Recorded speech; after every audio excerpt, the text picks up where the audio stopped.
Now, in this piece from Economic Update, Richard Wolff is talking about Twitter, Elon Musk's control of Twitter, but he makes the comparison about Twitter actually being a social institution and the danger about having someone, just one sole person, making all the calls and the shots about what happens at that social institution. And I never thought about it that way. Now, Elon Musk isn't the first. I mean, there was another owner of Twitter before Elon Musk. That was Jack. But regardless if it's Elon or if it's Jack, I want you to hear what Richard Wolff has to say about this. Why is it that one person is allowed to make all the decisions here about what is best for the people on this social platform? Let's get into it.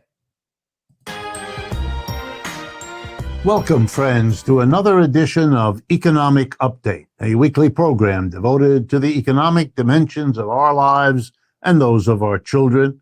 I'm your host, Richard Wolff. Today's show is going to be talking about many topics. We're going to have to get right to it. But the topics include Twitter, the claim that profits are justified by the risks investors take, the wave of strikes across Europe against inflation, the poor countries that are now in deepening economic trouble, the embargo against Cuba, and the collapse of the cryptocurrency economy.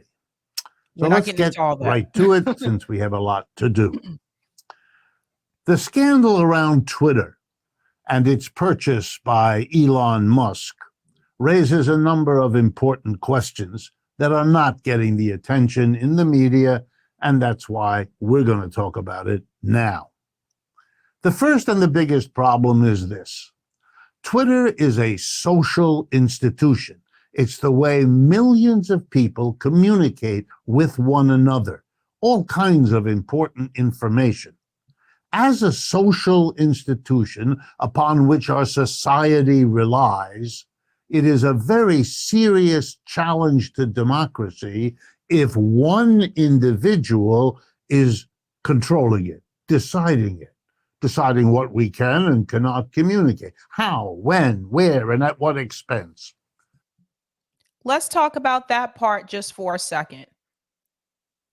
Does he have a point? I know some people were excited when Elon Musk took over Twitter because they said, yay, he's going to be pro free speech. But we've seen that's not necessarily the case.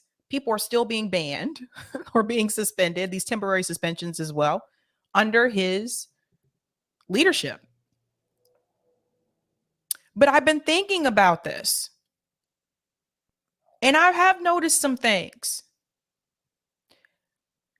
To me, I'm wondering why we did not question this before.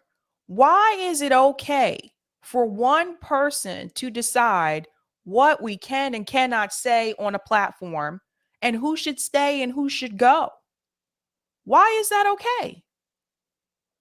You know, people started to get, I guess I would say a little bit frustrated when he started to say that from now on, blue checks are going to have to pay $8 a month. Blue check people were like, wait a minute. People were like, how are you going to charge me for something that I earned? And I get that. Although many of them with the blue checks can afford $8 a month, but I get that. But what was interesting to me is that it took Elon Musk doing something like that for people to start to push back and say, wait a minute, you don't get to come over here and tell us what to do.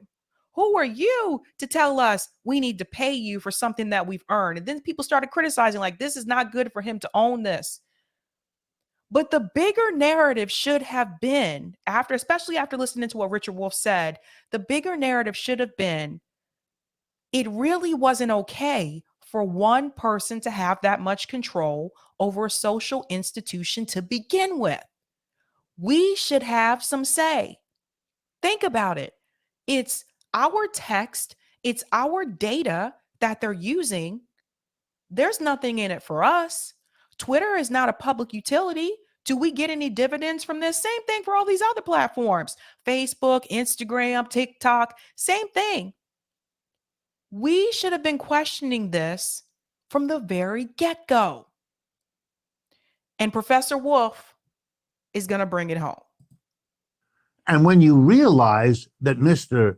Musk has absolutely no particular qualifications to do any of that, having made money developing an electric automobile, you realize what a strange society we live in. But in case you haven't thought about it, let me remind you. So I do just want to interject here and say that on that Twitter space call that I was on, that Elon Musk was like the guest speaker. I told you guys about this when I talked about Twitter Files Part 1. He did say that he had a coding background. So I guess in his mind, he thought that because he had a coding background and he knows how to code, that he should take over Twitter. Just because you know how to code doesn't necessarily mean that you should just take over this platform. I'm sorry, there's so much more to it than that. It's not just about coding. There's a lot of other things that you're going to have to deal with as well, right? Like you still have to make decisions about whether or not you're going to keep certain advertisers, whether or not you're going to start charging people $8 for a blue check.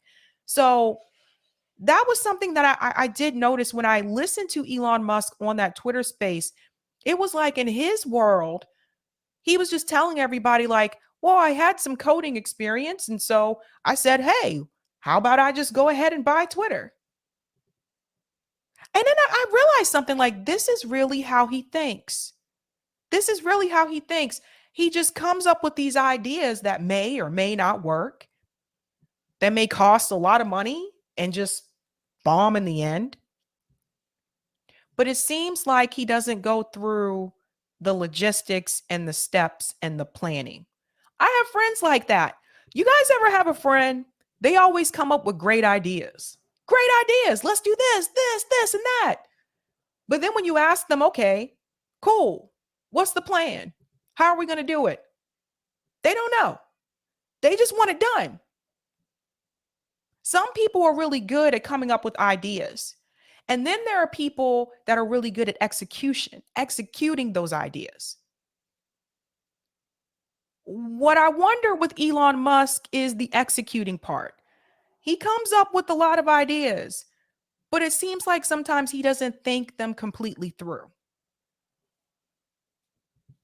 Just my opinion. Lots of inventions over time made by particular individuals came to be understood as social institutions and therefore taken over by society and run by governments or other kinds of social arrangements, but not left in the hands of private entrepreneurs. Schools. Here's one. Schools were started, if you go back far enough, by individual private institutions. But we now have a basically public, free education system, at least through high school.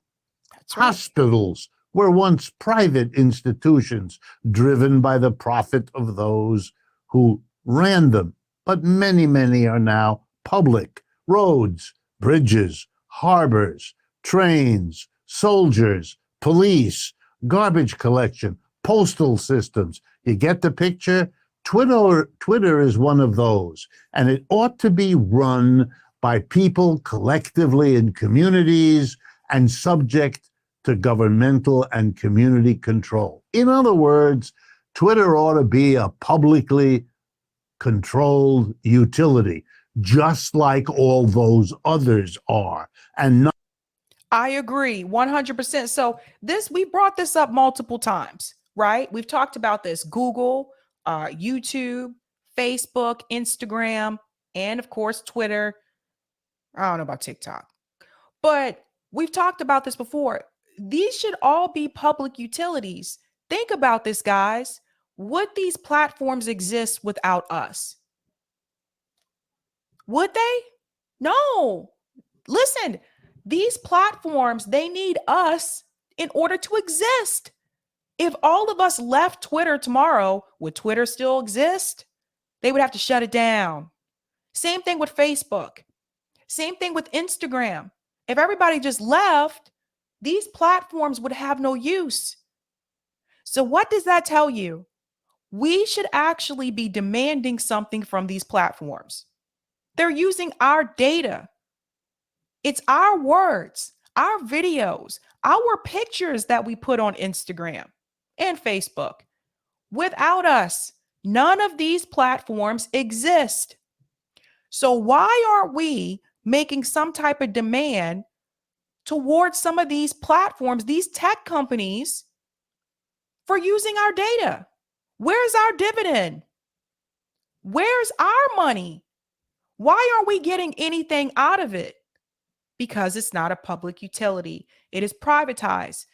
And while we continue to tweet on these platforms and we continue to post pictures of our dogs and our cats and our kids on Facebook, they own all of our data and they can take and do what they want with that data. This is something that we agree to when we choose to use the platform. They do give you the warning, they give you that disclaimer. But once they have our data, they can do what they want with it. But it's ours. And it may not seem like a big thing to some of you, but if you do any type of photography, especially those of you, I have a professional camera. Those cameras are expensive. You do any type of photography, you know how much money you put in to keep those cameras up and to keep things going. You went out and did the labor and took those pictures. Is Facebook giving you any type of profit from that? No. This should have been pushed a long time ago. Meanwhile, the people who own these platforms, they're billionaires. Mark Zuckerberg became a billionaire because of our data. Jack Dorsey, the original owner of Twitter, became a billionaire because of our data. And now Elon Musk is still maintaining his billionaireship along with his other businesses that he has. But Elon Musk is in that same position now too. He's still making a lot of money off of our data. I would like to see some type of push in Congress about that. Because meanwhile, we're giving them all this free data while they continue to get rich and they censor us.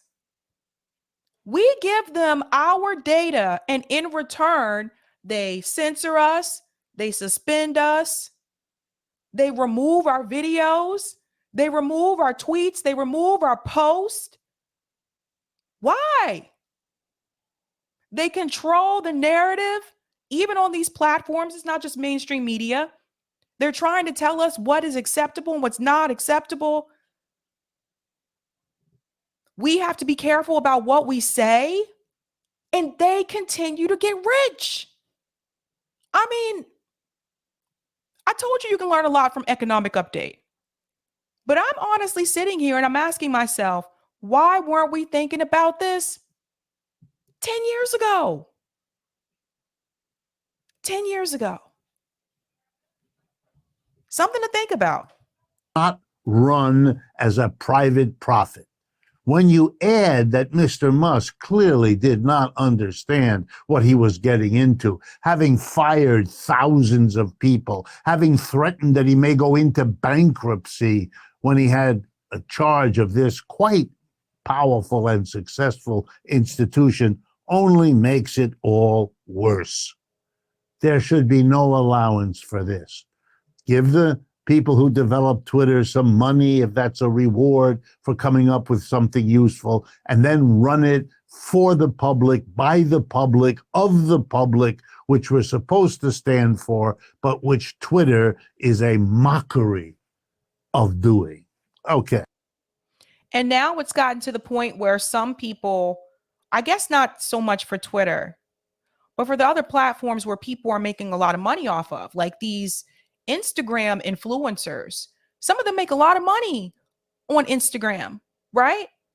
Some people make a lot of money on TikTok.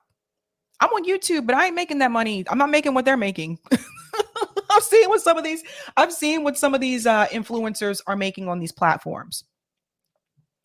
And so as long as you do have those people,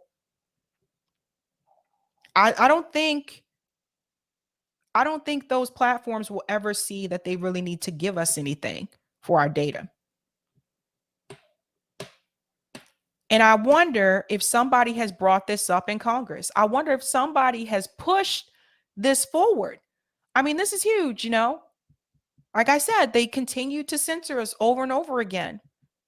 You want to take our data, but then you want to tell us what we can and can't say. They're still rich. Something to think about. Something to think about. I think he was finishing up here. Or... Number two, and it isn't all that different. On November 9th, the owner of Facebook, or in its new name, Meta, Mr. Zuckerberg, laid off 11,000 workers.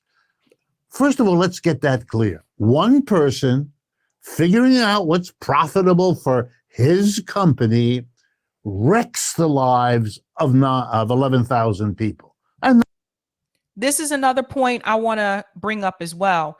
This is another reason why we need worker co-ops. This is the piece, this is the importance about owners also owning the means of the production. See how Mark Zuckerberg can just lay off all those people. Just one person can make that decision. Yeah, I'm just going to lay off 11,000 people. If Facebook or Meta, whatever the heck it is now, if this was a public utility, or if this was a worker co-op, I should say instead, if this were a worker co-op, those 11,000 employees would still, it's like, because they own a piece of it, how are you going to get rid of them? But because they don't own anything, he can just say, okay, bye. Yeah, I know you wrote that code that did that awesome thing on the timeline. Great. Bye. But what about my code? Sorry, you don't own it. I own it. JB and I talked about this yesterday in reference to worker co-ops. What Ice Cube is going through right now with Warner Brothers. Warner Brothers telling him he has to buy the rights to his own movie in order for him to own it. Because at the end of the day, even though he wrote the script, even though he was in the movies, the Friday movies, he didn't own the production of it.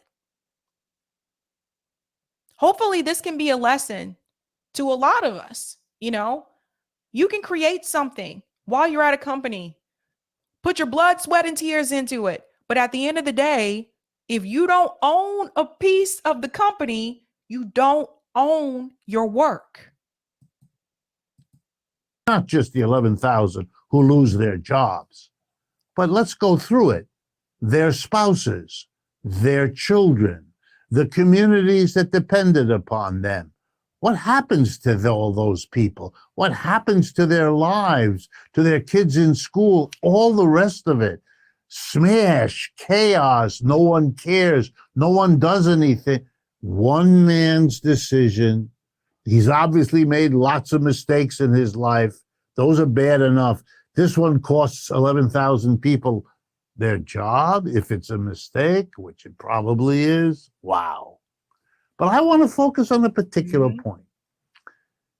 People like Mr. Zuckerberg are constantly telling us that the enormous wealth they accumulate based on the profits earned by their companies is somehow appropriately given to them.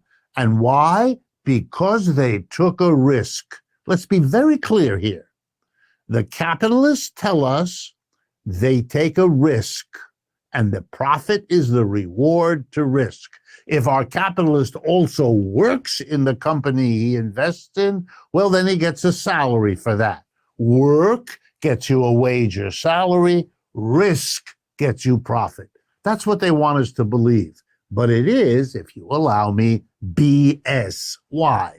Because the workers take risks too, and no one pays them anything for it.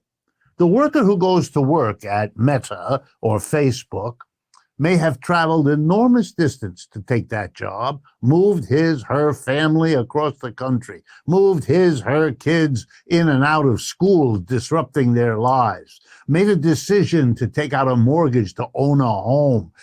They took enormous risks to work at a place that just fired them.